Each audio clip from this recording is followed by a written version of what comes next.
Hi, Governor. Tom Vakar from Channel 2 News, Bay Area. This is somewhat off track, but actually it's very real in the sense that Nancy Pelosi is no longer going to be the speaker, but she will still continue to be a member of Congress, and you may have to be dealing with another Californian on the other side of the aisle. Your comments about Ms. Pelosi and your comments about a Republican, very likely McCarthy, becoming the speaker and how that might affect the state of California. All right, pull me into politics with Kevin. But look, I mean, you know well, my relationship with Nancy goes back to my birth. So this is personal, not just political and professional for me.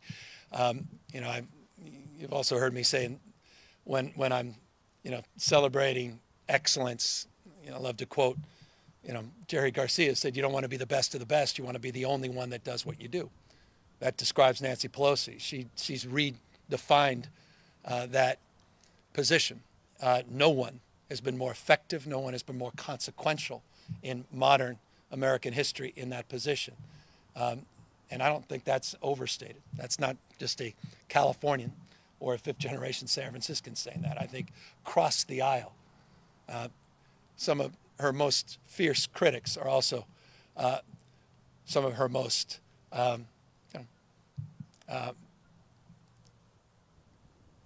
they express privately how much they fear and respect her.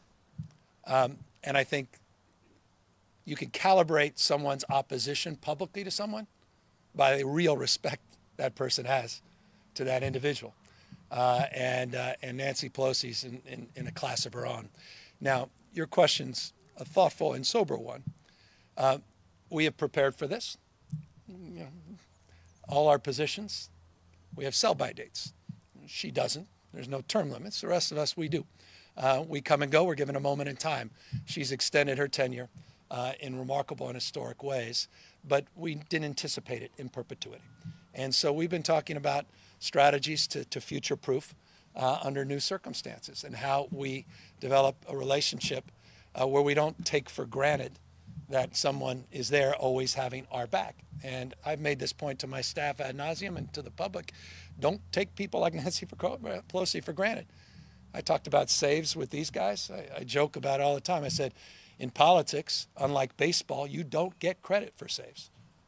The amount of things Nancy Pelosi's done behind the scenes during the Trump years to stop cuts, draconian impacts, the people of the state of California is, I wouldn't even be able to, we won't have enough, you won't have enough tape, even if it's digital, for me to illuminate and highlight just those few years that I had the opportunity to experience the work she did behind the scenes during the Trump years. The work she does is not to be underappreciated. So we are mindful that we're going to have to be more proactive as a state in terms of our efforts in Washington, D.C.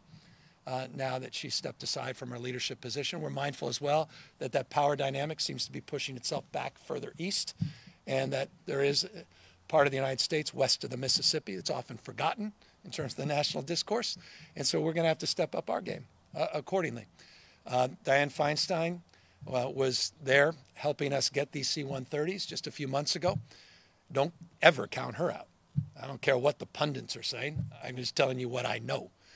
She sat there to my right, Padilla to my left, the White House and the Pentagon right in front of us, and she started the meeting, and she was clear on what she expected, and there was respect, and there wasn't a pin drop. No one said a word when she spoke. She still commands a room and should command our respect, and I don't expect her to resign.